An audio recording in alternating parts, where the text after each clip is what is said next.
Olá, bem-vindos à mesa para mais uma porção aqui da nossa dieta do Cordeiro. Eu sou Marina, Maprilha com o Ian, e todos os dias estamos aqui compartilhando um capítulo do meu livro, O Cordeiro Marinado em Porções, como banquetes espirituais, né? Esse livro é dividido em 5 partes sobre a vida de Jesus. Nós já concluímos a primeira parte, e estamos agora na segunda, sobre o que Jesus falou. Estamos abordando aí os ensinos, as parábolas, os sermões, e nós chegamos hoje nesse sexto capítulo ao pé do tão famoso Sermão do Monte.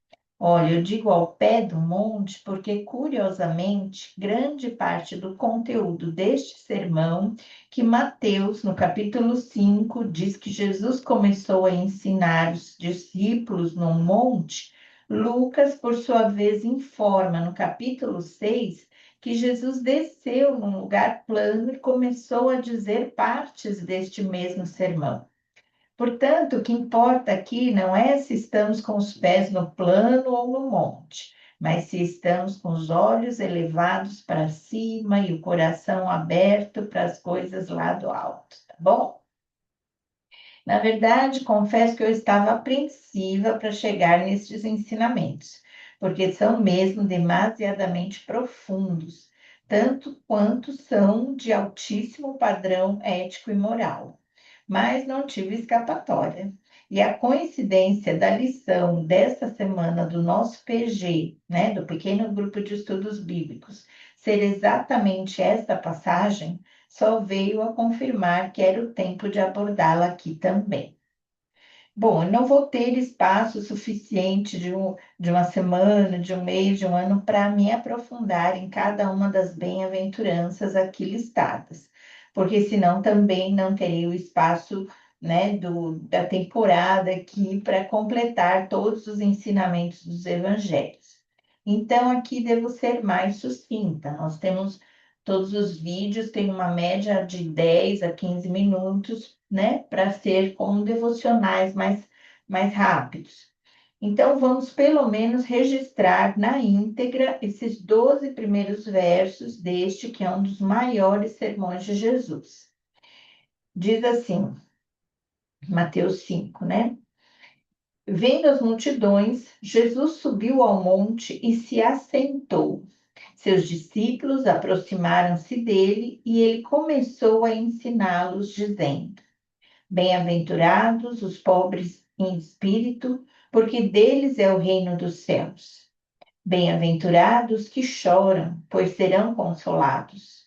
Bem-aventurados os humildes, pois eles receberão a terra por herança. Bem-aventurados os que têm fome e sede de justiça, pois serão satisfeitos. Bem-aventurados os misericordiosos, pois obterão misericórdia. Bem-aventurados os puros de coração, pois verão a Deus. Bem-aventurados os pacificadores, pois serão chamados filhos de Deus. Bem-aventurados os perseguidos por causa da justiça, pois deles é o reino dos céus. Bem-aventurados serão vocês, quando por minha causa os insultarem, perseguirem e levantarem todo tipo de calúnia contra vocês. Alegrem-se e regozijem-se, porque grande é a recompensa de vocês nos céus. Amém? Então, vamos analisar agora 3 pontos, né? O primeiro que eu quero enfocar é o que é ser bem-aventurado, né? Nós vimos repetidas vezes falar bem-aventurados, bem-aventurados. O que é ser bem-aventurado? Por não ser mais uma palavra de uso cotidiano, pode fazer necessária uma definição extraída do mais popular dos dicionários, por exemplo, como o Google, né? Sabendo-se que é uma palavra mais colocada no sentido de teologia, ele diz que é aquele que desfruta nesta vida ou após a morte terrena as bem-aventuranças divinas, quem usufrui de um estado de santidade e graça celestial, aquele que seguir os mandamentos de Cristo. também é quem foi beatificado pela igreja, santo, beato, beatificado. Ou aquele que goza de boa ventura, bem afortunado, feliz. Dá para perceber por esta listinha que se trata de uma coisa boa, mas boa ao nível celestial, divino, e não simplesmente uma felicidade comum, uma alegria natural, mas um grande gozo de longa duração, supremamente abençoado, um estado de satisfação plena e realização completa. Uau, isso realmente é muito bom. Portanto, só podemos concluir que é um estado de graça dado por Deus. Será que vivemos nesse estado, né? Você tem buscado viver esse nível de satisfação e realização em Deus? Esse é o primeiro ponto para refletir, para pensar. O segundo ponto, eu perguntaria: quem são estes bem-aventurados, né? E o próprio texto também vai listar, né? Ao contrário do conceito secular, os que são bem-aventurados na ótica bíblica são os pobres de espírito, os que choram, os humildes, os que têm fome e sede de justiça, os misericordiosos, os puros de coração, os pacificadores, os perseguidos por causa da justiça, os que sofrem por amor e fidelidade a Jesus. Uau, quantas virtudes preciosas!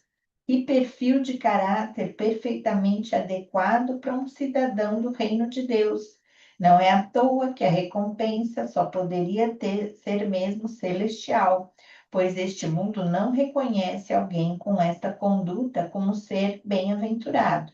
Pelo contrário, o tal seria rotulado, na melhor das hipóteses, de um pobre coitado. Mas não é assim no reino de Deus, né? Você tem procurado desenvolver essas virtudes que o Senhor já depositou em seu coração? O terceiro ponto também seria essa pergunta: por que eles são bem-aventurados?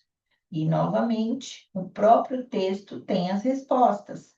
Porque deles é o reino dos céus, porque serão consolados, porque receberão a terra por herança, porque serão satisfeitos, porque obterão misericórdia, porque verão a Deus, porque serão chamados filhos de Deus, porque grande é a recompensa deles nos céus. Uau! É tudo que alguém poderia de fato desejar. Um exemplo clássico da lei da semeadura e colheita, da confirmação da lei, da causa e efeito, mas, sobretudo, da fidelidade do Senhor para com nossa postura diante dele e dos homens. Para isso, nosso modelo é Jesus. Sigamos seus passos. Nosso ajudador é o Espírito Santo. Recorramos ao seu poder operando em nós. E aquele que faz todas essas promessas se cumprirem é Deus, Deus Pai. Cabe a nós crer, receber e viver. Depois de uma autoanálise com base neste perfil, em que aspecto você detectou que ainda precisa melhorar como cidadão celestial? Observe, as bem-aventuranças devem ser reconhecidas como uma realidade presente nas nossas vidas, bem como uma esperança futura para a nossa eternidade. Por isso, não vamos buscar a satisfação e os prazeres temporários de uma vida curta e passageira, mas procuremos alcançar valores éticos e morais que perdurem e repercutam por toda uma eternidade celestial.